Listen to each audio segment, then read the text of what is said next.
ಜೈ ಹಿಂದ್ ಸ್ನೇಹಿತರೆ, ಇವತ್ತಿನ ವಿಡಿಯೋದಲ್ಲಿ February 2025 most important current affairs ಅನ್ನು ನೋಡೋಣ. ಪ್ರತಿ ಪ್ರಶ್ನೆ ಕೂಡ ಇಂಪಾರ್ಟೆಂಟ್ ಪ್ರಶ್ನೆಗಳಾಗಿದ್ದು ವಿಡಿಯೋವನ್ನ ಸ್ಕಿಪ್ ಮಾಡದೆ ನೋಡಿ ಸ್ನೇಹಿತರೆ. ಇದು ಸೆಕೆಂಡ್ ಪಾರ್ಟ್ ವಿಡಿಯೋ ಆಗಿದ್ದು ಮೊದಲ ಪಾರ್ಟ್ ವಿಡಿಯೋವನ್ನ ಕೂಡ ನೋಡಿ ಅಂತ ಹೇಳ್ತಾ, ಸ್ನೇಹಿತರೆ ನಿನ್ನೆ ಈ ಪ್ರಶ್ನೆಯನ್ನ ಕೇಳಿದ್ವಿ. ಕೊನೆಯ ಪ್ರಶ್ನೆ ಈ ರೀತಿ ಇತ್ತು ನಿನ್ನೆದು. 38ನೇ ನ್ಯಾಷನಲ್ ಗೇಮ್ಸ್ ನಲ್ಲಿ ಪುರುಷರ ಕಬಡ್ಡಿ ವಿಜೇತ ತಂಡ ಯಾವುದು ಅಂತ ಕೇಳಿದ್ವಿ. ಸೊ ಇದಕ್ಕೆ ಸರಿಯಾದ ಉತ್ತರ Uttar Pradesh. Option D is the right answer. Uttar Pradesh ರಾಜ್ಯವು ಅರ್ಜುನ ದೇಶ್ವಾಲ್ ಅವರ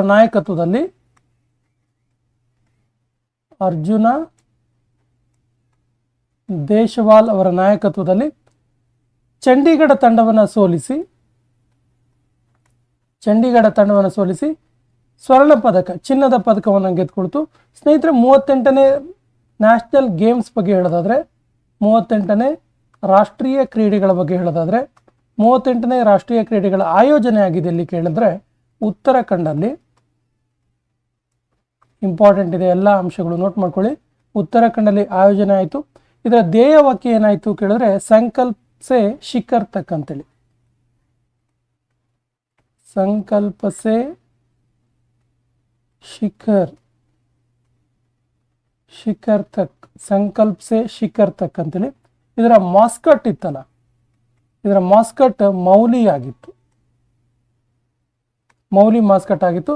ಮತ್ತು ಉದ್ಘಾಟನೆ ಮಾಡಿದವರು ಭಾರತದ ಪ್ರೈಮ್ ಮಿನಿಸ್ಟರ್ ಆದಂತಹ ನರೇಂದ್ರ ಮೋದಿ ಅವರು. ನೋಡಿ, 38ನೇ ರಾಷ್ಟ್ರೀಯ ಕ್ರೀಡೆಗಳ ಇಂಪಾರ್ಟೆಂಟ್ ಅಂಶಗಳು ಉತ್ತರಾಖಂಡಲ್ಲಿ ಆಯೋಜನೆ ಆಗಿತ್ತು.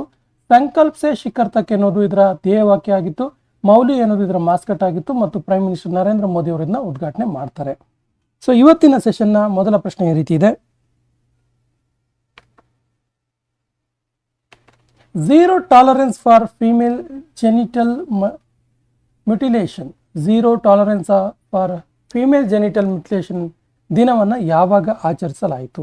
ಸರಿಯಾದ ಉತ್ತರ ಫೆಬ್ರವರಿ 6ರಂದು ಆಚರಿಸಲಾಯಿತು. ಫೆಬ್ರವರಿ 6. ಸೊ 2025ರ ಈ ದಿನದ ಥೀಮ್ ಏನಾಗಿತ್ತು ಕೇಳಿದ್ರೆ, ಥೀಮ್ ತುಂಬಾ ಇಂಪಾರ್ಟೆಂಟ್ ಆಗುತ್ತೆ, ನೋಟ್ ಮಾಡ್ಕೊಳ್ಳಿ. Step up the phase.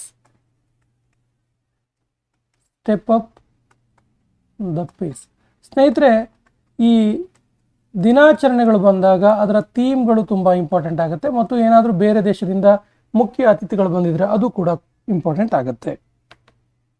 ಉತ್ತರ ಭಾರತದ ಮೊದಲ ಗ್ರೀನ್ ಹೈಡ್ರೋಜನ್ ಪ್ಲಾಂಟ್ ಅನ್ನ ಎಲ್ಲಿ ಉದ್ಘಾಟಿಸಲಾಯಿತು? ಆಕ್ಚುಲಿ ಗ್ರೀನ್ ಹೈಡ್ರೋಜನ್ ಪ್ಲಾಂಟ್ ಏನು ಕೇಳಿದ್ರೆ ಹೈಡ್ರೋಜನ್ ಉತ್ಪಾದನೆ ಮಾಡುವಂತ ಒಂದು ಘಟಕ ಇದು. ಸೊ ಉತ್ತರ ಭಾರತದ ಮೊಟ್ಟ ಮೊದಲ ಗ್ರೀನ್ ಹೈಡ್ರೋಜನ್ ಪ್ಲಾಂಟ್ ಅನ್ನ ಎಲ್ಲಿ ಉದ್ಘಾಟನೆ ಮಾಡಲಾಯಿತು ಅಂತ ಕೇಳಿದ್ರೆ ಹಿಮಾಚಲ ಪ್ರದೇಶದಲ್ಲಿ ಉದ್ಘಾಟನೆ ಮಾಡಲಾಯಿತು. Option is the right answer. Himachal ಪ್ರದೇಶದ ಸಿಎಂ ಸುಖವಿಂದರ್ ಸಿಂಗ್ ಸುಕು ಇದಾರಲ್ಲ, ಸುಖವಿಂದರ್ ಸಿಂಗ್ ಸುಕು ಇವರು ಇದನ್ನ ಉದ್ಘಾಟನೆ ಮಾಡ್ತಾರೆ. ಸೊ ಇದ್ರ ಬಗ್ಗೆ ಇನ್ನಷ್ಟು ಮಾಹಿತಿ ಹೇಳೋದಾದ್ರೆ, ಇದು ಹಿಮಾಚಲ ಪ್ರದೇಶ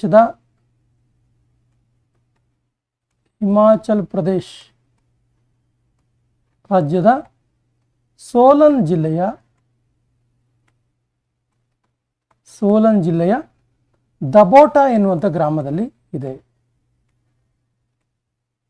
ದಬೋಟಾ ಎನ್ನುವಂತಹ ಗ್ರಾಮದಲ್ಲಿ ಈ ಉತ್ತರ ಭಾರತದ ಮೊದಲ ಗ್ರೀನ್ ಹೈಡ್ರೋಜನ್ ಪ್ಲಾಂಟ್ ಅನ್ನು ಉದ್ಘಾಟನೆ ಮಾಡಲಾಯಿತು. Option A is the right answer. Zomato ಕಂಪನಿಯ ನೂತನ ಹೆಸರೇನು? 2025ನೇ ಸಾಲಿನಲ್ಲಿ ಝೊಮ್ಯಾಟೊ ತನ್ನ ಕಂಪನಿ ಹೆಸರನ್ನು ಬದಲಾಯಿಸಿಕೊಳ್ತು. ಹಾಗಾದ್ರೆ ಇದರ ನೂತನ ಹೆಸರು ಏನು ಕೇಳಿದ್ರೆ ಆಪ್ಷನ್ ಎ ಎಟರ್ನಲ್. ಇದರ ನೂತನ ಹೆಸರು ಎಟರ್ನಲ್.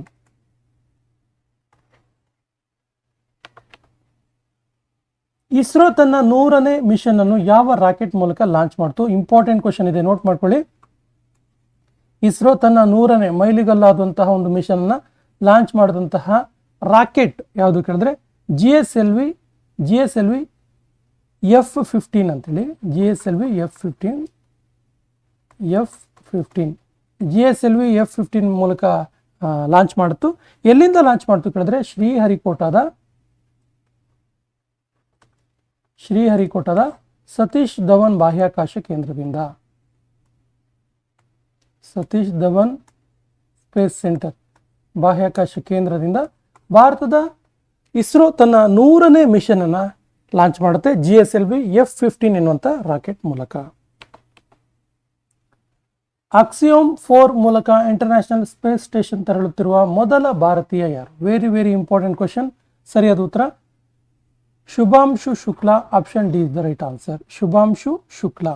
ಆಕ್ಚುಲಿ ಈ ಆಕ್ಸಿಯೋಮ್ 4 ಇದೆಯಲ್ಲ, ಇದು ನಾಸಾ ಮತ್ತು ಇಸ್ರೋದ ಜಂಟಿ ಕಾರ್ಯಾಚರಣೆ, ಜಂಟಿ ಮಿಷನ್ ಇದು. ಸೊ ಈ ಮಿಷನ್ ಎಲ್ಲಿಂದ ಲಾಂಚ್ ಆಗುತ್ತೆ ಅಂತ ಕೇಳಿದ್ರೆ, ಇದು ಲಾಂಚ್ ಆಗೋದು ಫ್ಲೋರಿಡಾದ ಕೆನಡಿ ಬಾಹ್ಯಾಕಾಶ ಕೇಂದ್ರದಿಂದ. ಫ್ಲೋರಿಡಾದ ಕೆನಡಿ ಬಾಹ್ಯಾಕಾಶ ಕೇಂದ್ರದಿಂದ ಈ ಒಂದು ಮಿಷನ್ ಲಾಂಚ್ ಆಗ್ತಾ ಇದೆ. ಹೆಸರು ಆಕ್ಸಿಯೋಮ್ 4.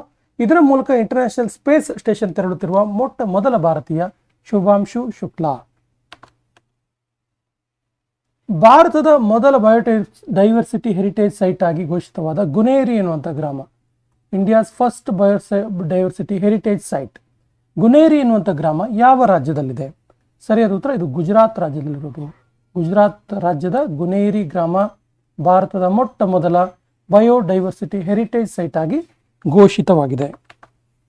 ಇತ್ತೀಚೆಗೆ ನಿಧನರಾದ ಭಾರತದ 16ನೇ ಮಾಜಿ ಮುಖ್ಯ ಚುನಾವಣಾ ಆಯುಕ್ತರು ಯಾರು?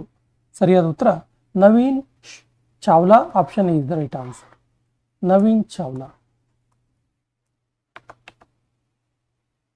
67ನೇ ಗ್ರಾಮಿ ಪುರಸ್ಕಾರದ ವಿಜೇತರು ಯಾರು? Very very important question. 2025ನಲ್ಲಿ ಘೋಷಣೆಯಾದಂತಹ 67ನೇ ಗ್ರಾಮಿ ಪುರಸ್ಕಾರದ ವಿಜೇತರು ಯಾರು ಕೇಳಿದ್ರೆ ಚಂದ್ರಿಕಾ ಟಂಡನ್.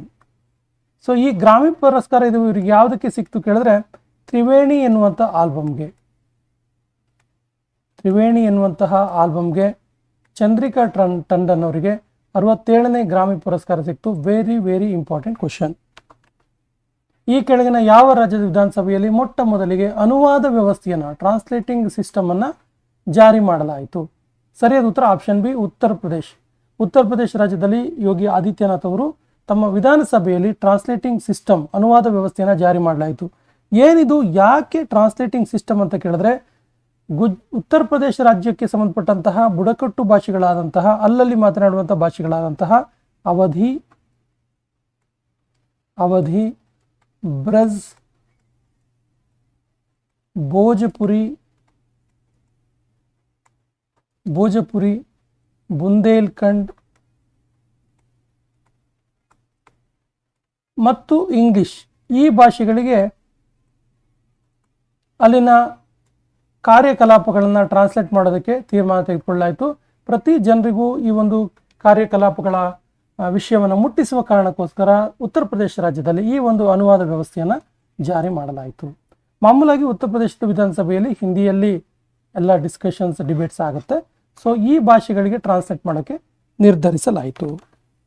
ಏಷ್ಯಾದ ಅತ್ಯಂತ ದೊಡ್ಡ ಏರ್ ಶೋ ಏರೋ ಇಂಡಿಯಾ 2025 ಎಲ್ಲಿ ಆಯೋಜಿಸಲಾಯಿತು? ಪ್ರತಿ ವರ್ಷ ಇದನ್ನು ಕರ್ನಾಟಕದ ಬೆಂಗಳೂರಿನಲ್ಲಿ ಆಯೋಜಿಸ್ತಾರೆ. ಕರ್ನಾಟಕದ ಬೆಂಗಳೂರಿನಲ್ಲಿ ಇದರ ಆಯೋಜನೆ ಮಾಡಲಾಗುತ್ತೆ. ಇದರ ಬಗ್ಗೆ ಇರುವಂಥ ಇಂಪಾರ್ಟೆಂಟ್ ಅಂಶಗಳು ಏನು ಕೇಳಿದ್ರೆ 2025ರ ಥೀಮ್. 2025ರ ಥೀಮ್ ತುಂಬ ಇಂಪಾರ್ಟೆಂಟ್ ಇದೆ, ನೋಟ್ ಮಾಡ್ಕೊಳ್ಳಿ. 2025ರ ಥೀಮ್ ಏನಾಗಿತ್ತು ಕೇಳಿದ್ರೆ the runway to billion opportunities. The runway to billion opportunities.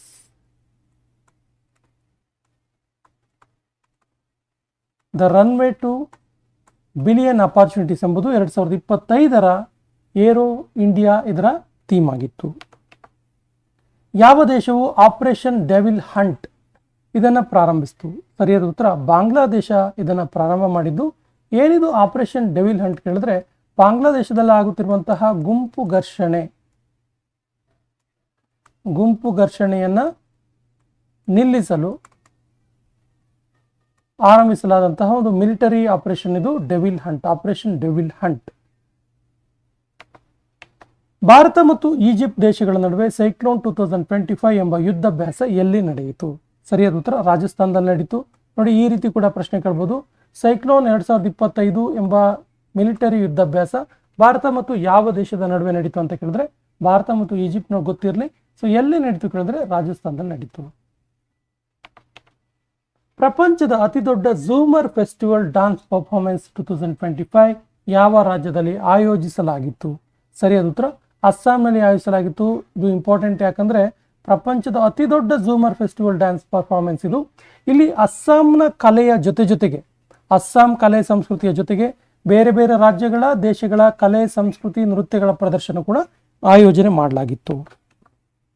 3ನೇ AI ಆಕ್ಷನ್ ಶಿಖರ ಸಮ್ಮೇಳನ 2025 ಎಲ್ಲಿ ನಡೀತು ಅಂತ ಕೇಳಿದ್ದಾರೆ. ಸರಿಯಾದ ಉತ್ತರ ಇದು ಪ್ಯಾರಿಸ್ ಅಲ್ಲಿ ನಡೆದಿರುವಂಥದ್ದು. ಫ್ರಾನ್ಸ್ ದೇಶದ ಪ್ಯಾರಿಸ್ ಅಲ್ಲಿ ಈ ಒಂದು 3ನೇ AI ಆಕ್ಷನ್ ಶಿಖರ ಸಮ್ಮೇಳನ ನಡೀತು. ಸೊ ಇದರ ಅಧ್ಯಕ್ಷತೆ ವಹಿಸಿದ್ದು ಫ್ರಾನ್ಸ್ನ ರಾಷ್ಟ್ರಪತಿ ಇಮ್ಯಾನ್ಯುಯಲ್ ಮ್ಯಾಕ್ರಾನ್.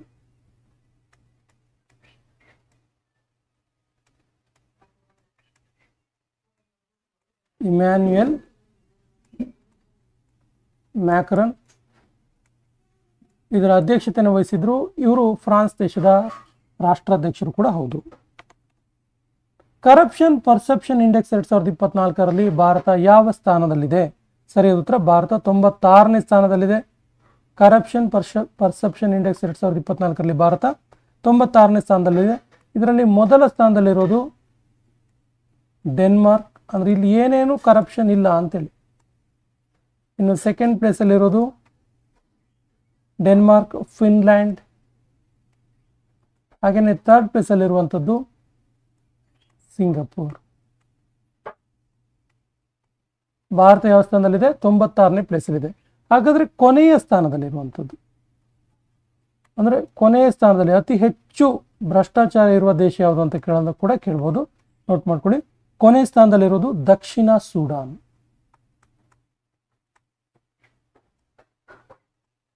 ಇದನ್ನ ಜಾರಿ ಮಾಡೋದು ಯಾರು? ಹಾಗಾದ್ರೆ ಇದನ್ನ ಈ ರಿಪೋರ್ಟ್ ತಯಾರು ಮಾಡೋದು ಯಾರು ಅಂತ ಕೇಳಿದ್ರೆ ಟ್ರಾನ್ಸ್ಪರೆನ್ಸಿ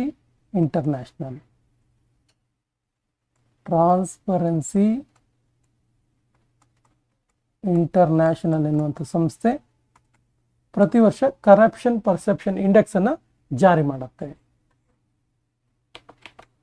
ಈ ಕೆಳಗಿನ ಯಾವ ರಾಜ್ಯವು ರಾಷ್ಟ್ರೀಯ ಕ್ರೀಡೆಗಳು 2027 ಆಯೋಜನೆ ಮಾಡ್ತಾ ಇದೆ? ಸರಿಯಾದ ಉತ್ತರ Meghalaya. Option is the right answer. Constantine Tasoulas ಈ ಕೆಳಗಿನ ಯಾವ ದೇಶದ ಅಧ್ಯಕ್ಷರಾಗಿ ಆಯ್ಕೆ ಆದ್ರು? ಸರಿಯಾದ ಉತ್ತರ ಗ್ರೀಸ್ ದೇಶದ ಅಧ್ಯಕ್ಷರಾಗಿ ಆಯ್ಕೆ ಆಗ್ತಾರೆ ಕಾನ್ಸ್ಟಂಟಿನ್ ಟೆಸೋಲಸ್. ಗ್ರೀಸ್ ದೇಶದ ಬಗ್ಗೆ ಹೇಳೋದಾದ್ರೆ ಗ್ರೀಸ್ ದೇಶದ ರಾಜಧಾನಿ ಅಥೆನ್ಸ್ ಇದರ ಕ್ಯಾಪಿಟಲ್ ಸಿಟಿ, ಮತ್ತು ಗ್ರೀಸ್ ದೇಶದ ಕರೆನ್ಸಿ ಯೂರೋ. ಸೊ ನೂತನ ರಾಷ್ಟ್ರಾಧ್ಯಕ್ಷರು Constantine Tasoulas. International day of women and girls in science 2025 ಯಾವಾಗ ಆಚರಿಸಲಾಯಿತು? ಸರಿ ಉತ್ತರ ಫೆಬ್ರವರಿ 11. Option B is the right answer. ಯಾವುದು? International day of women and girls in science 2025. So ಇದರ ಥೀಮ್ ಏನಾಗಿತ್ತು ಕೇಳಿದ್ರೆ unpacking STEM careers her voice in science. Unpacking STEM careers her voice in science. ವಿಶ್ವ ರೇಡಿಯೋ ದಿನ 2020 ಯಾವಾಗ ಆಚರಿಸಲಾಯಿತು? ಸರಿ ಉತ್ತರ ಫೆಬ್ರವರಿ 13. ಇಂಪಾರ್ಟೆಂಟ್ ಕ್ವೆಶನ್ ಇದೆ, ನೋಟ್ ಮಾಡ್ಕೊಳ್ಳಿ. ಯಾಕಂದ್ರೆ ಈ ವರ್ಷದ ಥೀಮ್ ತುಂಬಾ ಇಂಪಾರ್ಟೆಂಟ್ ಇದೆ. ಏನ್ ಥೀಮ್ ಇತ್ತು ಕೇಳಿದ್ರೆ ರೇಡಿಯೋ ಅಂಡ್ ಕ್ಲೈಮೇಟ್ ಚೇಂಜ್. ಇದು 2025ರ ಥೀಮ್. 2025ರ ಥೀಮ್.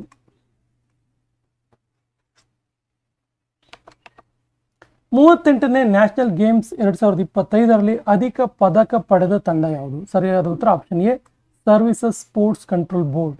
ಏನಿದು ಸರ್ವಿಸಸ್ ಸ್ಪೋರ್ಟ್ಸ್ ಕಂಟ್ರೋಲ್ ಬೋರ್ಡ್ ಕೇಳಿದ್ರೆ ಭಾರತೀಯ ಸೇನೆಗೆ ಸಂಬಂಧಪಟ್ಟಂತ ಒಂದು ಸ್ಪೋರ್ಟ್ಸ್ ರಿಲೇಟೆಡ್ ಆಗಿರುವಂಥದ್ದು. ಇದು ಭಾರತೀಯ ಸೇನೆಯಲ್ಲಿರುವಂಥವ್ರು ಇದರಲ್ಲಿ ಆಡ್ತಾರೆ.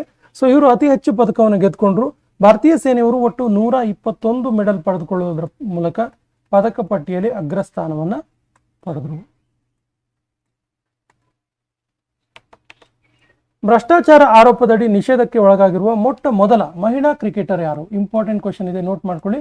ಸರಿಯಾದ ಉತ್ತರ Shehilio Akhtar. Option A is the right answer. Shehilio Akhtar ಇದಾರಲ್ಲ, ಇವರು ಬಾಂಗ್ಲಾದೇಶದ ಕ್ರಿಕೆಟ್ ಆಟಗಾರ್ತಿ. ಇವರಿಗೆ ಯಾಕೆ ಈ ನಿಷೇಧಕ್ಕೆ ಒಳಪಡಿಸಿದ್ರು ಅಂತ ಕೇಳಿದ್ರೆ ಇವರು 2023 T20 ವಿಶ್ವಕಪ್ನಲ್ಲಿ ಮ್ಯಾಚ್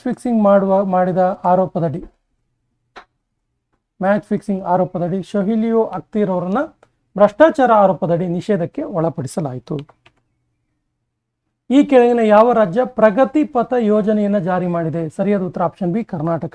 ಕರ್ನಾಟಕ ರಾಜ್ಯದ ಮುಖ್ಯಮಂತ್ರಿ ಆದಂಥ ಸಿದ್ದರಾಮಯ್ಯ ಅವರು ಪ್ರಗತಿ ಪಥ ಅನ್ನುವಂಥ ಯೋಜನೆಯನ್ನು ಪ್ರಾರಂಭ ಮಾಡಿದ್ರು. ಏನಿದು ಪ್ರಗತಿ ಪಥ ಯೋಜನೆ ಕೇಳಿದ್ರೆ ಗ್ರಾಮೀಣ ರಸ್ತೆಗಳ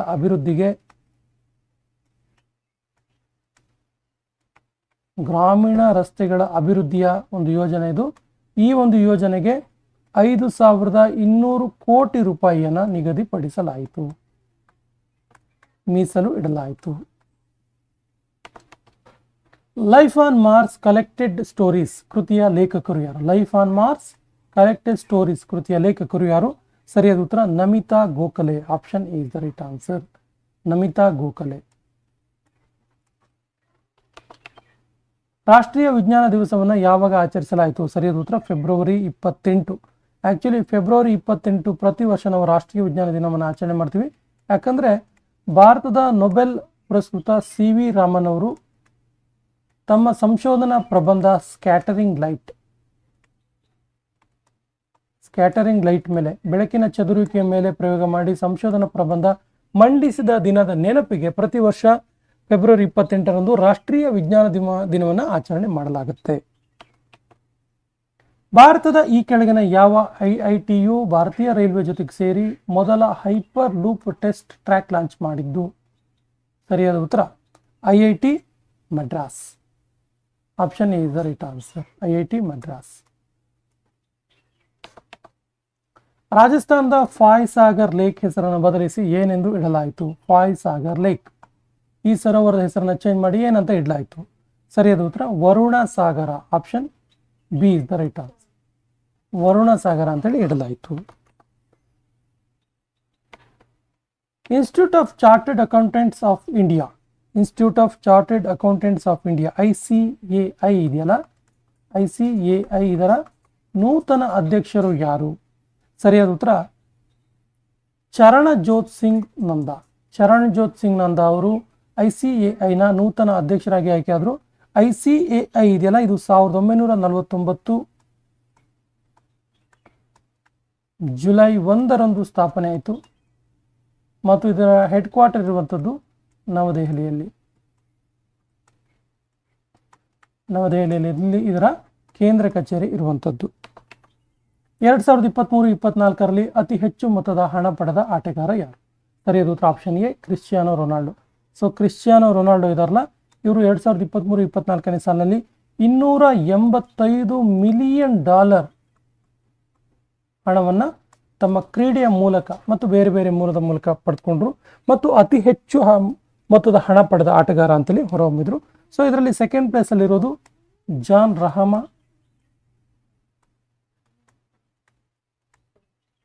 ಮತ್ತು ಮೂರನೇ ಸ್ಥಾನದಲ್ಲಿರೋದು ಲಿಯೋನೆಲ್ ಮೆಸ್ಸಿ.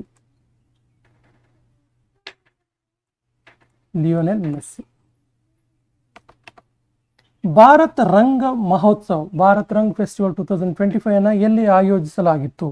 ಸರಿಯಾದ ಉತ್ತರ ನವದೆಹಲಿಯಲ್ಲಿ ಆಯೋಜಿಸಲಾಗಿತ್ತು. Option D is the right answer. ಇದರ ಥೀಮ್ ಏನಾಗಿತ್ತು ಕೇಳಿದ್ರೆ ಒನ್ ಎಕ್ಸ್ಪ್ರೆಷನ್ ಸುಪ್ರೀಂ ಕ್ರಿಯೇಷನ್.